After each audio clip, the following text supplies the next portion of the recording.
Friends, क्या आपको पता है एक बुक मीन्स कॉन्स्टिट्यूशन हमको राइट टू लाइफ यानी कि जीने का अधिकार देता है।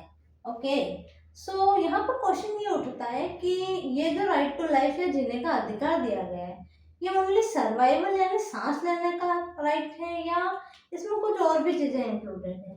तो ये हम देखेंगे कॉन्स्टिट्यूशन के आर्टिकल 21 में, जो कि है right to life and personal liberty यानी कि जीने का अधिकार। Article 21, that is right to life and personal liberty की बात करता है, यानी कि ये बोलता है अबाउट द जीने का अधिकार। ओके, सो ये राइट बेसिकली हमको बोलता है कि if you want to deprive any person from his life और लिबर्टी, यानी कि आप किसी पर्सन की लाइफ या लिबर्टी छीनना चाहते हैं तो यू नीड अ लॉ। ठीक है, वो चीज़ लॉ के द्वारा ही हो सकती है। ओनली कानून के द्वारा ही आप किसी पर्सन की लाइफ या लिबर्टी छीन सकते हैं, अदरवाइज नहीं, आप यानी कि गवर्नमेंट। ओके, सो ये चीज बेसिकली आपको क्लियर होगी। तो no person can be deprive of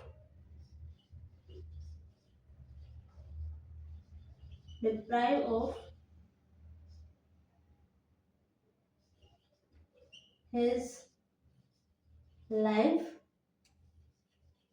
and liberty without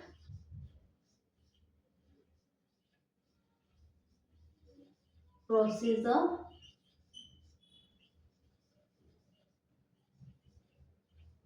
established by law। ठीक है, नो हम बात करेंगे इसमें कौन कौन से राइट्स को इंक्लूड कर सकते हैं।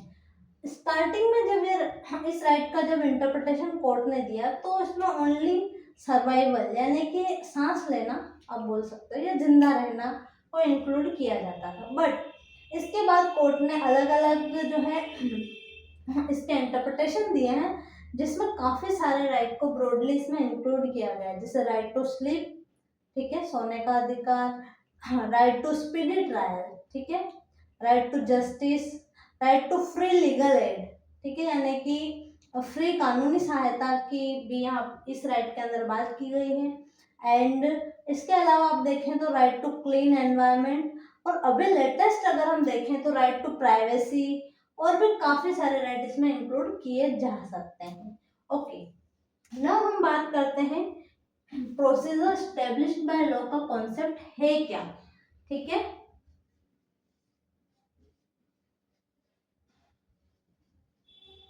प्रोसीजर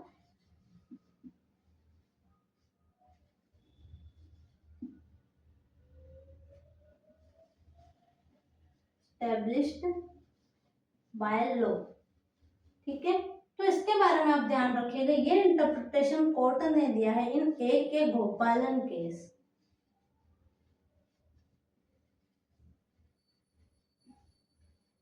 ठीक है, और ये कॉन्सेप्ट बेसिकली लिया गया फ्रॉम यूएसए। आई होप ये क्लियर होगा। अब हम समझेंगे ये है क्या।